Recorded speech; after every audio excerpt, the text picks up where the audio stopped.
YLR9 news కి స్వాగతం. Bulletin లో ముందుగా హెడ్లైన్స్ చూద్దాం.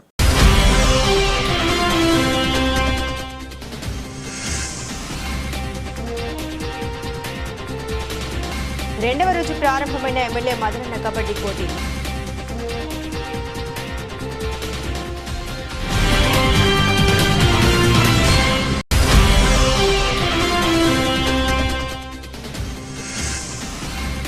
సాగుకు యోగ్యంగా లేని భూములను గుర్తించి నివేదికలు సమర్పించాలి.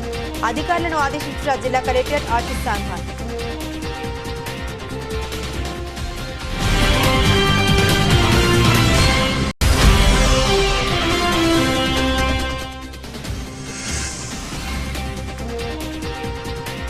రోడ్డు పనులు ప్రారంభించిన కాంగ్రెస్ నాయకులు.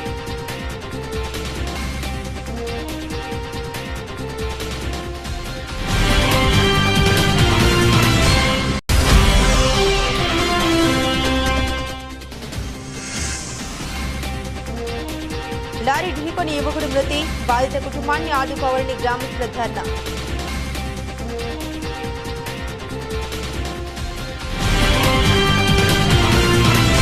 కామారెడ్డి జిల్లా ఎల్లారెడ్డిలో శుక్రవారం రెండవ రోజు కూడా కబడ్డీ పోటీలు అట్టహాసంగా ప్రారంభమయ్యాయి.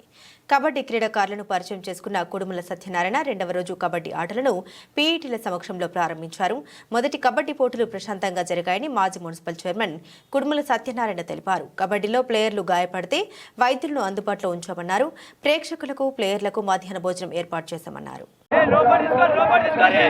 మంచి ప్రదర్శన చూపించారు. ఇప్పుడు కూడా చాలా మంచి ప్రదర్శన కనబరుస్తున్న ఎల్లారెడ్డి మరియు పెద్దారెడ్డి ప్లేయర్స్ చాలా రసవత్తరంగా నడుస్తున్న ఈ టీం సాగుకు యోగ్యంగా లేని భూముల్ని గుర్తించి నివేదికలు సమర్పించాలని జిల్లా కలెక్టర్ ఆశిష్ సాంఘాన్ అన్నారు. శుక్రవారం సదాశివనగర్ మండల తహసీల్దార్ కార్యాలయంలో అధికారులతో కొద్దిసేపు రైతు భరోసా, ఇందిరమ్మ ఆత్మీయ భరోసా, రేషన్ కార్డుల సర్వే, ఇందిరమ్మ ఇండ్ల సర్వేలపై చర్చించారు. 100% సర్వే చేయాలని తెలిపారు. అనంతరం మండల కేంద్రంలోని సర్వే నెంబర్ 955లోని 19 గుంటల 5 రైతులకు సంబంధించిన భూమిని కలెక్టర్ పరిశీలించారు. ఇళ్ల మధ్యలో ఉన్న భూమి గతంలో గాని ప్రస్తుతం గాని సాగుకు యోగ్యం లేని భూమికి గతంలో రైతు భరోసా మంజూరు చేశారని అధికారులు తెలిపారు. ప్రస్తుతం వ్యవసాయానికి యోగ్యం లేదని అధికారులు ధృవపరిచారు. ప్రజాపాలనలో రేషన్ కార్డు కోసం దరఖాస్తు చేసుకున్న కుటుంబం యొక్క వివరాలను సర్వే చేసిన తీరును కలెక్టర్ పరిశీలించారు. సర్వే పక్కగా నిర్వహించాలని, అర్హత కలిగిన కుటుంబాలకు లబ్ధి కలిగేలా సర్వే చేపట్టాలని తెలిపారు. అనంతరం సదాశివనగర్ ప్రాథమిక ఆరోగ్య కేంద్రాన్ని కలెక్టర్ ఆకస్మికంగా తనిఖీ చేపట్టారు. ఆసుపత్రిలో వచ్చే రోగులకు నాణ్యమైన వైద్య సేవలు అందించాలని అన్నారు. ప్రభుత్వ ఆసుపత్రులపై ప్రజలకు నమ్మకం కలిగే విధంగా వైద్య చికిత్సలు అందించాలని అన్నారు. ప్రభుత్వం సరఫరా చేస్తున్న ఔషధాలు ర్యాక్లు ఏర్పాటు చేయాలని తెలిపారు. ఆసుపత్రికి వచ్చిన రోగులతో కలెక్టర్ మాట్లాడి వైద్య సేవలు ఎలా ఉన్నాయని అడిగారు. ఆసుపత్రిలోని vaccination, store room, labour room, వార్డులను కలెక్టర్ పరిశీలించారు. సిబ్బంది హాజరు, రిజిస్టర్లను పరిశీలించారు. ఈ కార్యక్రమంలో జిల్లా వ్యవసాయ అధికారి తిరుమల ప్రసాద్, జెడ్పీ సీఈఓ చందర్, జిల్లా వైద్య ఆరోగ్య శాఖ అధికారి డాక్టర్ చంద్రశేఖర్, జిల్లా పౌర సరఫరాల అధికారి Mallikarjun Babu, tahsildar Gangasagar, MPDO Santosh, medical officer Asma Abshim, వ్యవసాయ రెవెన్యూ సిబ్బంది పాల్గొన్నారు.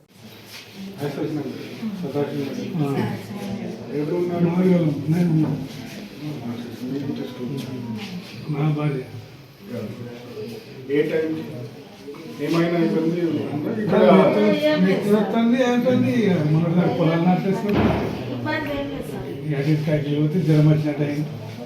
ఇక్కడ వచ్చిన తర్వాత ఇక్కడ మీకు హాస్పిటల్లో ఏమన్నా ఇబ్బంది జరిగిందా?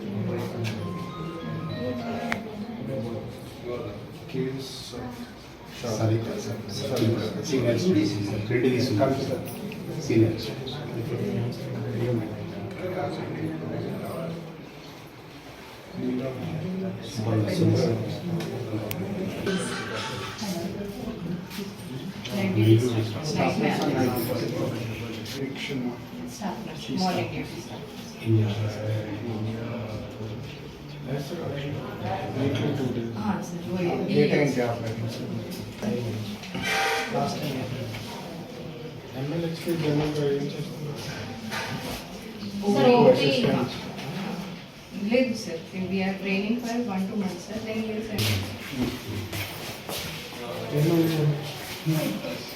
blood test. Oscar join हो रहा है, sir. ब्लड टेस्ट रीजॉइनिंग के लिए ब्लड कुछ टेस्ट तो अपने पास हो जाएगा अच्छा सबका सर आपका एडमिशन हो गया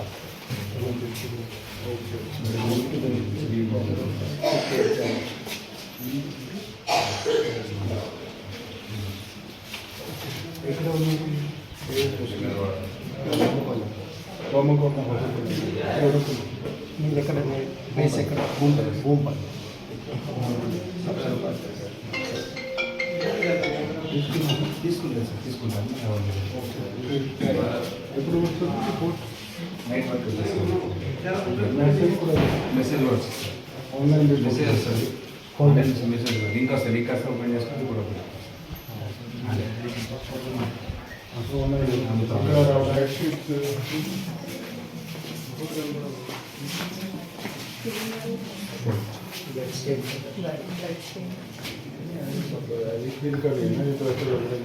కామారెడ్డి జిల్లా ఎల్లారెడ్డి మండలం అజామాబాద్ గ్రామంలో సీసీ రోడ్డు కోసం ఎన్ఆర్ఈజీఎస్ నిధుల కింద 5 లక్షలు మంజూరయ్యాయి. దీంతో ఇవాళ కాంగ్రెస్ నాయకులు సీసీ రోడ్డు పనుల్ని ప్రారంభించారు. రోడ్డు సమస్యను పరిష్కరించినందుకు ఎమ్మెల్యే మదన్ మోహన్ రావుకు గ్రామస్తులు ధన్యవాదాలు తెలిపారు. ఈ కార్యక్రమంలో మండల కాంగ్రెస్ అధ్యక్షుడు కుర్మ సాయిబాబా, వెంకటరామరెడ్డి, సామిల్ తదితరులు పాల్గొన్నారు. ఆజామాబాద్ గ్రామ పంచాయతీకి మేము అడగక ముందే 5 లక్షల రోడ్డు శాంక్షన్ చేసిన మదనన్న గారికి ప్రత్యేక ధన్యవాదాలు తెలియజేస్తున్నాము. అన్న కృషి వల్ల మేము సీసీ రోడ్డు వేయడం జరుగుతుంది. ఇక్కడెక్కడ సీసీ రోడ్డు చాలా వర్క్ ఉండే కానీ ఇప్పటివరకు ఎవరు చేయలేరు. మదనన్నకు అడగక ముందే మాకు రోడ్ వర్క్ ఇచ్చిన మదనన్న గారికి ప్రత్యేక ధన్యవాదములు. Thank you. మా ఊరు తరఫున అండ్ మా తరఫున అండ్ సాయిబాబన్న తరఫున మన ఎమ్మెల్యే గారికి ప్రత్యేక ధన్యవాదాలు తెలియజేస్తున్నాం. జై కాంగ్రెస్, జై కాంగ్రెస్. మదనన్న గారి నాయకత్వం వర్ధిల్లాలి, మదనన్న నాయకత్వం వర్ధిల్లాలి, కాంగ్రెస్ పార్టీ జిందాబాద్, మదనన్న నాయకత్వం వర్ధిల్లాలి, కాంగ్రెస్ పార్టీ జిందాబాద్, మదనన్న నాయకత్వం వర్ధిల్లాలి. కామారెడ్డి జిల్లా లింగంపేట మండలం ముస్తాపూర్ తాండా వద్ద శుక్రవారం లారీ ఢీకొని యువకుడు మృతి చెందిన ఘటన చోటు చేసుకుంది. ముస్తాపూర్ గ్రామానికి చెందిన మోహన్ అనే యువకుడు ప్రయాణిస్తున్న బైక్ను వెనక నుండి వస్తున్న లారీ ఢీకొట్టింది. ఈ ప్రమాదంలో బైక్పై ప్రయాణిస్తున్న మోహన్ అనే యువకుడు మృతి చెందాడు. యువకుడి మృతికి లారీ డ్రైవర్ నిర్లక్ష్యం అంటూ కామారెడ్డి ఎల్లారెడ్డి ప్రధాన రహదారిపై గ్రామస్తులు ధర్నా నిర్వహించారు. మృతుడి కుటుంబానికి న్యాయం చేయాలంటూ గ్రామస్తులు డిమాండ్ చేశారు. దీంతో ఇరువైపులా ట్రాఫిక్ నిలిచిపోయింది. సంఘటనా స్థలానికి లింగంపేట పోలీసులు చేరుకుని గ్రామస్తుల్ని సముదాయించారు.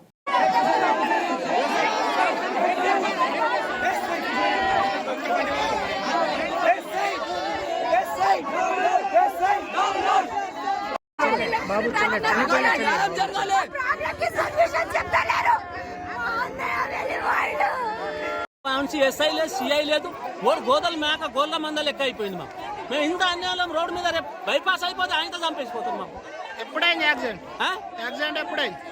6 గంటలకు పొద్దుకి. ఏం పేరు? మోహన్. తెల్లవారుజామున 4:15 చనిపోయినండి. చనిపోయినప్పుడు ఎవరు పోలీస్ స్టేషన్కి వెళ్ళినాం, ఫిర్యాదు ఇచ్చేందుకు పోలీస్ స్టేషన్కి వెళ్ళాం. పోలీస్ స్టేషన్లో ఎస్ఐ పట్టించుకోవడం ఎవరు పట్టించుకోవడం లేదు. ఆ ఓనర్ లారీ ఓనర్తో వాళ్ళే కాంట్రాక్ట్ అవుతున్నారు, వాళ్ళే నెంబర్ తీసుకున్నారు. డ్రైవర్ కూడా ఏడున్నాడు చెప్తలేరు, ఎవరు ఉన్నా చెప్తలేరు. పొలిటికల్ లీడర్ కూడా ఇంటింటికి వచ్చి ఓట్లు అడుగుతారు కానీ ఇప్పుడు సమస్యలు ఉన్నప్పుడు మాత్రం ఎవరు మాత్రం మాకు కేర్ చేయటం లేదు. ఏ నాయకుడు మాకు సంబంధం లేదు. ఇప్పుడు మాకు న్యాయం జరగాలి కాబట్టి మేము వెహికల్ నాపుడు కాదు తాకలు పెట్టేస్తాం. మా వెహికల్ కూడా తాకలు పెట్టేస్తాం. మాకు న్యాయం జరగాలి. ఈ నెల 26వ తేదీ నుండి రాష్ట్రంలో కొత్త రేషన్ కార్డుల్ని జారీ చేస్తామని మంత్రి పొన్నం ప్రభాకర్ తెలిపారు. ఇందుకు సంబంధించి ప్రస్తుతం సర్వే జరుగుతుందన్నారు. అర్హత ఉండి కార్డు రాకపోతే అధికారులకు విజ్ఞాపన పత్రాలు ఇవ్వాలని తెలిపారు. పాత రేషన్ కార్డులను తొలగించడం లేదని స్పష్టం చేశారు. ప్రతిపక్షాలు కావాలని రాజకీయం చేస్తున్నాయని, తప్పుడు ప్రచారాలు నమ్మవద్దని ప్రజలకు సూచించారు. జనవరి 26వ నుంచి కొత్త రేషన్ కార్డు ఇచ్చే ప్రక్రియకు సంబంధించి గ్రామాల్లో సర్వే జరుగుతూ ఉంది. ఈ సందర్భంగా తెలంగాణ ప్రజలందరికీ కొన్ని అంశాలను చెప్పేటువంటి ప్రయత్నం చేస్తూ ఉన్నాం. పాతగా ఇప్పటికే 90 లక్షల రేషన్ కార్డులు ఉన్నాయి. 2,81,00,000 మందికి సంబంధించిన 90 లక్షల రేషన్ కార్డులు ఉన్నాయి. ఇప్పుడు వాటికి సంబంధించిన అంశం కానీ ప్రస్తావన కానీ ఈ కొత్త రేషన్ కార్డు పంపిణీలో లేదు. సో 90 లక్షల మందికి సంబంధించిన అంశం చర్చకు రాదు. ఇందులో కొత్తగా ఎవరైతే గత 10 సంవత్సరాలుగా రేషన్ కార్డు కావాలనే ఆలోచనతో తిరుగుతూ ఉన్నారో, కొత్త కుటుంబాలుగా ఏర్పడ్డాయో, పెళ్లిలై పిల్లలై, లేదా ఈ ఇంటి బిడ్డ ఆ ఇంటి కోడలై, ఈ విధంగా లేదా ఈ ఊరాయన ఇంకో ఊరికి పోయి అట్లా కొంత మార్పులు చేర్పులకు సంబంధించిన అంశం కావచ్చు, లేదా అర్హత ఉండి, మళ్ళీ చెప్తాను స్పష్టంగా, అర్హత ఉండి కొత్త రేషన్ కార్డు రానటువంటి వాళ్ళందరికీ 10 సంవత్సరాలుగా కొత్త రేషన్ కార్డు కావాలి, నాకు అర్హత ఉంది, ఈ ప్రభుత్వం ఇస్తలేదని నిరాశపడ్డ వాళ్ళందరికీ శుభవార్త. వాళ్ళందరికీ జనవరి 26 వరకు ఇవ్వాలి. అయితే ఇందులో ఎప్పుడూ తప్పులు లెక్క పెట్టే ప్రతిపక్షాలు దీన్ని కూడా రాజకీయం చేసి గ్రామాల్లో సర్వే జరిగే సందర్భంగా ఒక అంశం చర్చ చేస్తున్నారు. ఇప్పుడు పాత రేషన్ కార్డు, కొత్త రేషన్ కార్డు గ్రామ సభలలో ఎప్పుడైనా ఎవరైనా పెట్టుకొని చర్చ చేసుకోవచ్చు. ఎలిజిబిలిటీ రానులు ఎవరైనా ఉన్నా కూడా మళ్ళీ రాష్ట్ర వ్యాప్తంగా రేషన్ కార్డుకు అర్హత ఉండి రాకుంటే ఎవరైనా మీ సంబంధిత అధికారికి కానీ మీ దగ్గరలో ఉన్నటువంటి ప్రజాప్రతినిధికి ఏ నియోజకవర్గమైనా సరే మీరు విజ్ఞాపన పత్రం ఇవ్వచ్చు. దయచేసి అనవసరంగా ఎక్కడైనా పొరపాటున ప్రతిపక్షాలు రెచ్చగొడితే దయచేసి దానికి సంబంధించి ఎవరు కూడా అటువంటి రెచ్చిపోయే తప్పుడు సమాచారాన్ని స్వీకరించొద్దని కోరుతాను. మళ్లీ చెప్తాను, తెలంగాణ రాష్ట్ర మంత్రిగా తెలంగాణలో ఇప్పటికే 90 లక్షల మందికి రేషన్ కార్డు ఉంది. దాదాపు 2,81,00,000 మందికి రేషన్ కార్డులు ఉన్నాయి. వాటికి సంబంధించిన ఎక్కడ కూడా రివ్యూ కానీ, తొలగించడం కానీ, జమ చేయడం కానీ అటువంటిది ఏం జరుగుతలేదు. ఇప్పుడు కొత్తగా ఎవరికైతే ఎలిజిబిలిటీ ఉండి, మళ్ళీ చెప్తాను, ఎలిజిబిలిటీ క్రైటీరియా ఎవరైనా కాదన్నారు కాదు, ఎలిజిబిలిటీ క్రైటీరియా ఉండి ఎవరికైనా రేషన్ కార్డు రాకపోతే వాళ్ళకు రేషన్ కార్డు కోసం మీ దగ్గర ఉన్నటువంటి అధికారిని కానీ ప్రజాప్రతినిధి కానీ నేరుగా కలిసే అవకాశం ఉంది. దయచేసి ఇలా కన్ఫ్యూజన్ అవసరం లేదు. ఎవరైనా ఏదైనా తప్పుడు సమాచారం ఇస్తే దాన్ని విశ్వసించొద్దని కోరుతా ఉన్నా. అర్హులైన వాళ్ళందరికీ గత 10 సంవత్సరాలుగా వేచి చేస్తున్న వాళ్లకు తెల్ల రేషన్ కార్డులు ఇవ్వబడతాయి. రాష్ట్రంలోని ఏ ఒక్క గ్రామంలో అయినా 100% రైతు రుణమాఫీ అయిందని నిరూపిస్తే బీఆర్ఎస్ ఎమ్మెల్యేలందరం రాజీనామా చేస్తామని బీఆర్ఎస్ వర్కింగ్ ప్రెసిడెంట్ మాజీ మంత్రి కేటీఆర్ సవాల్ విసిరారు. రంగారెడ్డి జిల్లా షాబాద్ లో బీఆర్ఎస్ ఆధ్వర్యంలో రైతు దీక్ష చేపట్టారు. ఇందులో పాల్గొన్న కేటీఆర్ సీఎం రేవంత్ రెడ్డిపై మండిపడ్డారు. రైతులు, మహిళలు సహా అందరినీ రేవంత్ మోసం చేశారని, 6 గ్యారెంటీలోని 6 గ్యారెంటీలు మాత్రమే అమలు చేశారని విమర్శించారు. ఎమ్మెల్యే సబితా ఇంద్రారెడ్డి తదితరులు ఈ కార్యక్రమంలో పాల్గొన్నారు. వచ్చేటప్పుడు ఎవరో ఏం మాట్లాడుతారో చూద్దామని ఆయన పేపర్ తీసి చూసే వరకు నేను గత సంవత్సర కాలంలో చూసిన బెస్ట్ జోకు, అత్యుత్తమ జోకు పొద్దున పేపర్లో చూసిన. ఏంటిదా జోక్ ఎరికేనా? రేవంత్ రెడ్డి ఢిల్లీకి పోయి ఢిల్లీలో ఆడ స్పీచ్ ఇస్తాడు రేవంత్ రెడ్డి. ఇలా పత్రికల్లో రాసింది, తెలంగాణలో మొత్తం ఉద్ధరించిన ఢిల్లీని కూడా ఉద్ధరిస్తా, మీరు నా మాట నమ్మి ఢిల్లీలో కూడా కాంగ్రెస్ కి అధికారం ఇయ్యండి చెప్పి రేవంత్ రెడ్డి గారు ఢిల్లీలో చెప్తాడు. 6 గ్యారెంటీలు అమలు చేసిన, రుణమాఫీ మొత్తం చేసిన, మొత్తం తెలంగాణను ఉద్ధరించిన, 100 రోజులలోనే అన్ని ఇచ్చిన మాటలన్నీ నిలబెట్టుకున్నా, అదే తరీఖన ఢిల్లీలో కూడా చేస్తా, మీరు నా మాట నమ్ముండ్రి, తెలంగాణ ముఖ్యమంత్రిగా చెప్తున్నా అని చెప్పి రేవంత్ రెడ్డి గారు ఢిల్లీలో చెప్తున్నారు. ఇక్కడికి వచ్చిన మా ఆడబిడ్డలు నేను అడుగుతున్నా, మీరు జవాబు చెప్పాలి. అమ్మకు అన్నం పెట్టినోడు చిన్నమ్మకు బంగారు గాజులు చేయిస్తాడా? అమ్మకు అన్నం పెట్టినోడు చిన్నమ్మకు బంగారు గాజులు చేయిస్తాడా?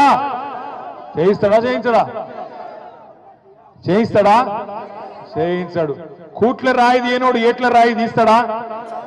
తెలంగాణను ఉద్ధరించినోడు అంటే ఢిల్లీలో ఉద్ధరిస్తాడా? పోయి అబద్ధాలు చెప్పొచ్చిన ముఖ్యమంత్రి అంటోడు 6 గ్యారెంటీలు అమలు చేసేసినట్టు అయిపోయిందట. రాష్ట్రంలో ఏ ఊరికైనా సరే, చేవెళ్ల నియోజకవర్గం అయినా సరే, ఏ నియోజకవర్గం అయినా సరే, డేటు, ప్లేసు, టైము 3 నీ ఇష్టం. ఏ ఊరికంటే ఆ ఊరికి పోదాం. ఇక నువ్వు కాకపోతే నీ మంత్రులను పంపి ఏ ఊరికన్నా పోదాం. ఒక్క ఊర్లోనన్నా గిన్న రైతులు రుణమాఫీ అయిందని 100% గిన్న రాసిస్తే మొత్తం బీఆర్ఎస్ పార్టీ నాయకులను రాజీనామా చేసి పోతామని చెప్పి కూడా నేను విజ్ఞప్తి చేస్తా ఉన్నా. విశాఖ స్టీల్ ప్లాంట్ కు కేంద్రం 11,440 కోట్ల ప్యాకేజీకి ప్రకటించిన చారిత్రాత్మక నిర్ణయమని సీఎం చంద్రబాబు అభివర్ణించారు. ఇది ఏపీ ప్రజలు గర్వించదగ్గ విషయమని అన్నారు. ఈ మేరకు ఆయన ప్రధాని మోదీ, కేంద్ర మంత్రులు నిర్మలా సీతారామన్, కుమారస్వామికి కృతజ్ఞత తెలిపారు. విశాఖ ఉక్కు అంటే పరిశ్రమ మాత్రమే కాదని, దీనికి ఆంధ్రుల హృదయాల్లో ప్రత్యేక స్థానం ఉందన్నారు.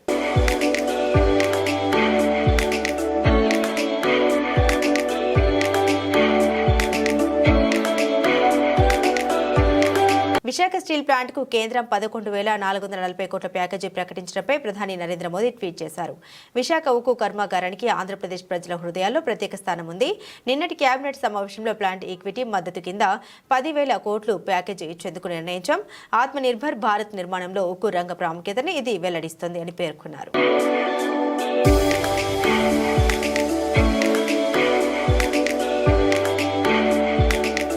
జనవరి 31వ తేదీ నుండి పార్లమెంట్ బడ్జెట్ సమావేశాలు ప్రారంభం కానున్నాయి.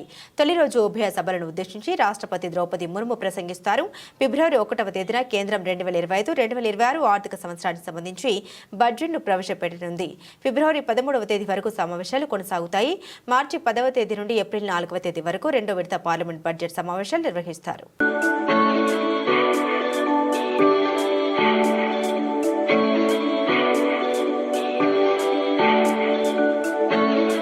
గ్రామీణ ప్రాంత క్రీడాకారులను ప్రోత్సహించేందుకు తలపెట్టిన మదనన్న కబడ్డీ టోర్నమెంట్ రసవత్తరతో ముగిసింది.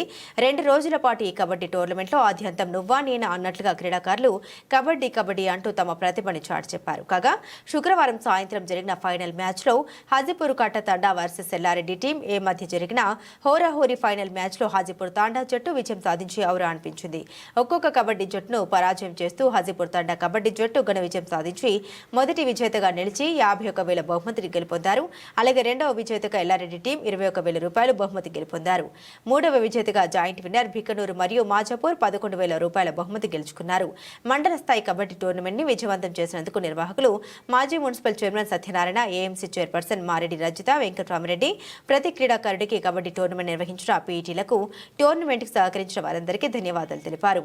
గెలుపొందిన వారికి నెల 19వ తేదీన ఎమ్మెల్యే మదన్ మోహన్ రావు చేతుల మీదుగా నగదు బహుమతితో పాటుగా మెమోంటలను అందజేయనున్నట్లు వారు తెలిపారు.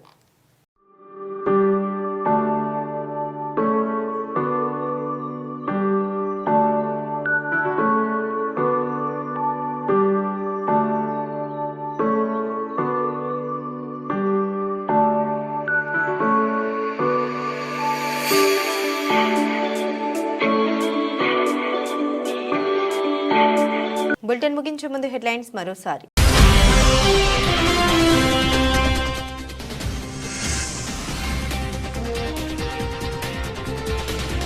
రెండవ రోజు ప్రారంభమైన ఎమ్మెల్యే మదనన్న కబడ్డీ పోటీ.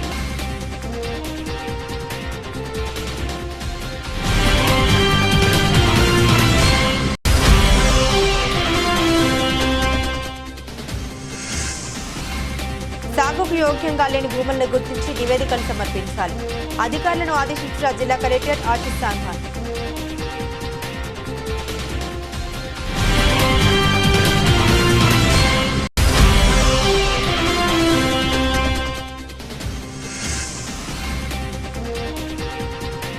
రోడ్డు పనులు ప్రారంభించిన కాంగ్రెస్ నాయకులు.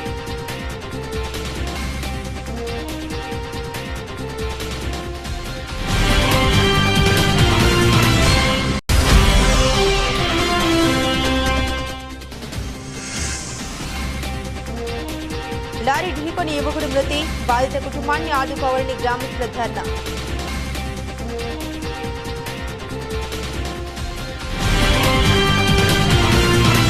ఇవి బులెటిన్ అప్డేట్స్. మరిన్ని అప్డేట్స్ కోసం చూస్తూనే ఉండండి YLR9 న్యూస్.